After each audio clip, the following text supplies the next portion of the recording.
Welcome to Spill the Milk. My name's Nicki. I'm a registered nurse and a board certified lactation consultant with over 20 years experience helping moms and babies breastfeed. In this episode of Spill the Milk, we're going to talk about who told you that. This is going to be about the advice that you guys get, but sometimes you never question. So most breastfeeding problems, they don't start with the baby. They start with bad advice, right? And that's when I always say, who told you that? Moms are given advice confidently, repeatedly, and even without assessment. The advice is usually well-meaning, but still harmful. This episode is not about blame. It is about teaching moms to pause and ask, who told you that and why? You guys, I talk about the why a lot. The why and understanding certain things that you're being told gives you power. It helps you create this sense of, do I trust that information or not? Because you don't really tell me why. All right, the advice that needs to be questioned. Ooh, this one's one of my favorites. Just pump more. What you clarify and what I clarify is pumping is not a fix-all. What are you going to do? How are you going to pump more? In the context of you're an exclusively breastfeeding mom and you're told, pump more. Well, when? You don't want to pump when it's time for the baby to eat. How am I supposed to make that happen? Instead of someone just telling you, hey, let's talk about how frequently you're feeding your baby. Are you feeding your baby on demand? Are you feeding your baby 8, 10, 12, 15, 20 times a day? You don't have to pump for that. Pumping, oh, here's another one, does not correct latch. That's kind of common sense. But when someone is telling you that you need to pump to save your nipples, they're just delaying your nipples being harmed again because you're not working on latch. Pumping does not correct milk transfer or, as I talked about before, feeding frequency. Overpumping, here's what it can create: exhaustion, oversupply issues, and panic. Most moms who are pumping above and beyond what they need to pump to bring their baby, to give their baby milk, or are pumping and exclusively at breastfeeding, are actually doing more harm to their overall breastfeeding journey than what they know, because it causes exhaustion. It causes oversupply issue, which leads to, listen, oversupply is the #1 cause of clogged ducts and mastitis. And it also causes panic, because what happens if you pump less? Then automatically you go to, I must not be having enough. I must not have enough for my baby. And pumping becomes the measure. Pumping, we start measuring output instead of trusting our bodies and babies. Pumping should support breastfeeding, not replace investigation. See, pumping was designed for times when you have to feed your baby away from your body. That's what pumping was designed for. The second piece of advice, and this one is my biggest ick. It's the one that causes me so much concern. Your baby is using you as a pacifier. Seriously? The last time I checked, a pacifier doesn't give nutrition. Comfort suckling gives drops of milk. A pacifier can cause lack of supply if we're not using it correctly. That's not saying I don't like pacifier use. What I'm saying is pacifier use needs to be given more education. See, pacifiers, again, don't give nutrition, ever. What do? Burn calories. It's empty suckling. I'm not saying it's not okay to give your baby a pacifier after they've eaten and you know they're full. What I'm saying is it's wrong to give a pacifier when your baby's hungry. So frequent feeding, again, this goes back to your baby's using you as a pacifier, is not manipulation. They're still receiving nutrition. Newborns regulate milk supply at the breast. Comfort and calories are both biologically normal. Cluster feeding, completely and totally normal. That's your baby eating every hour, every 45 minutes. That's your baby growing. Pacifiers don't equal growth. Here's the truth bomb. Babies don't confuse needs, adults do. Another one, when people get told this, it irks me. If it hurts, just toughen up. Let's clarify this one too.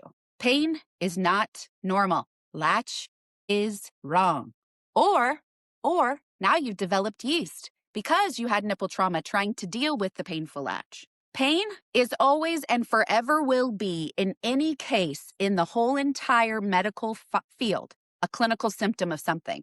Pain is not a rite of passage. Even pain in labor is a clinical symptom of labor, right? But pain with a latch is a symptom of a bad latch. Most times. That's not something we want you to put up with. And the reasons a lot of moms quit is because of the pain. And instead, they're just being told, oh, it's normal. It's not. I specialize in teaching latch. I can break it down to the nth minute degree, and I can get you pain-free. I can do it. Ignoring pain delays real support. It does. Being told that your pain is normal, you just think it's normal so you don't get support. You don't go out and find somebody to help you with latch. You don't go out to get more information. Here's the truth bomb. Pain tolerated early comes damage later.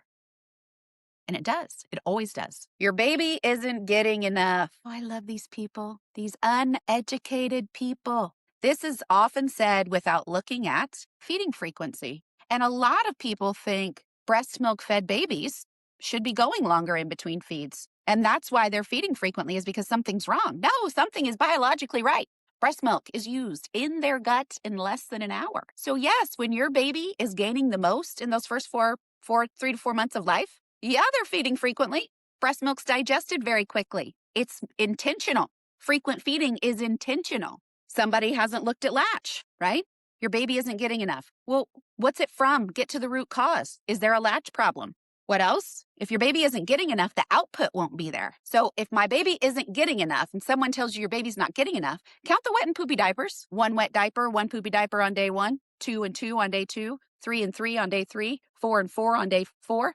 Then we go to 6 to 8 wet, 3 to 4 poopy every day. Your baby's getting enough. There's the answer. If you are putting it in, that's what's coming out. Birth history. This is a big one people don't take into consideration in the medical world. The history of your baby's birth. Maybe their birth weight was a little higher than what it would have been had you not had liters and liters of fluids, a traumatic delivery, a labor that ended in a section. All of those things can cause problems with a baby's weight in the beginning. One weight check without context tells an incomplete story. Listen, I see moms virtually every single day who tell me about their weight checks. They're getting one of them done, and maybe it was 4 weeks ago. Maybe their baby's now 6 weeks old.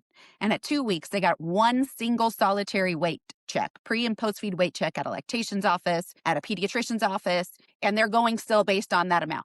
Here's what I want to tell you. It's one piece of the 24 hours. And it depends. Did your baby just eat right before you got there and did the weight check? Is your baby in the middle of cluster feeding?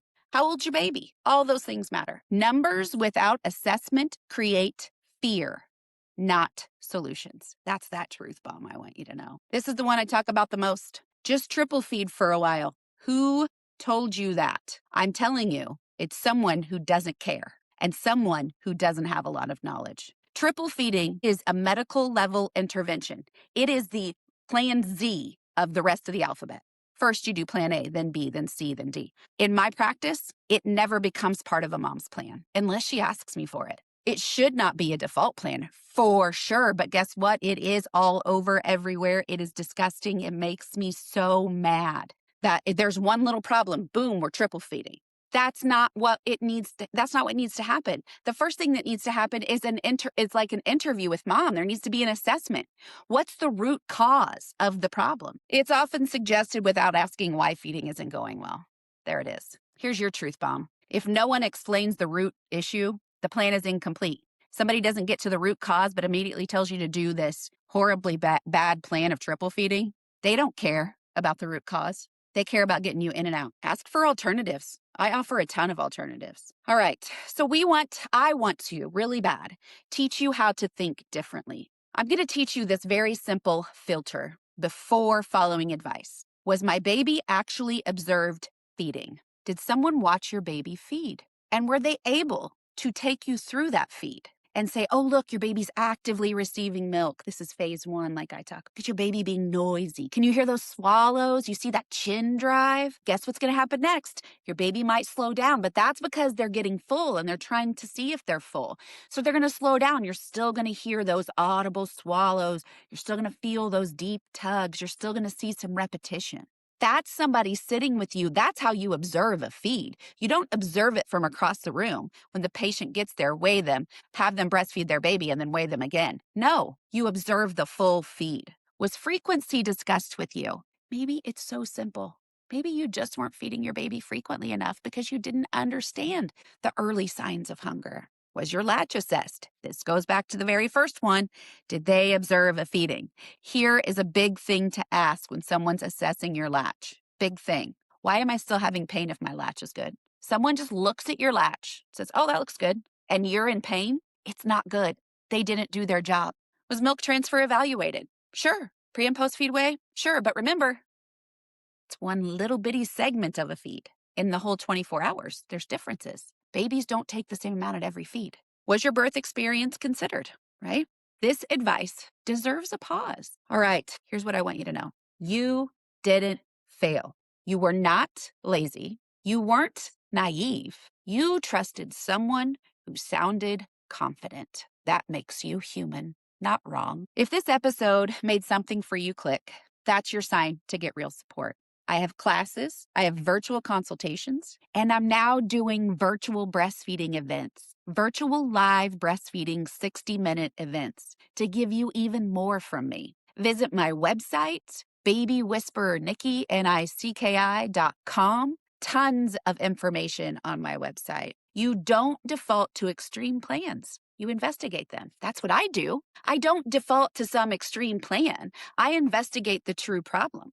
And you shouldn't default to extreme plans. Someone who you've paid to help you should get to the root cause. So, this is the full episode on who told you that and getting to the whys. I hope you've enjoyed it.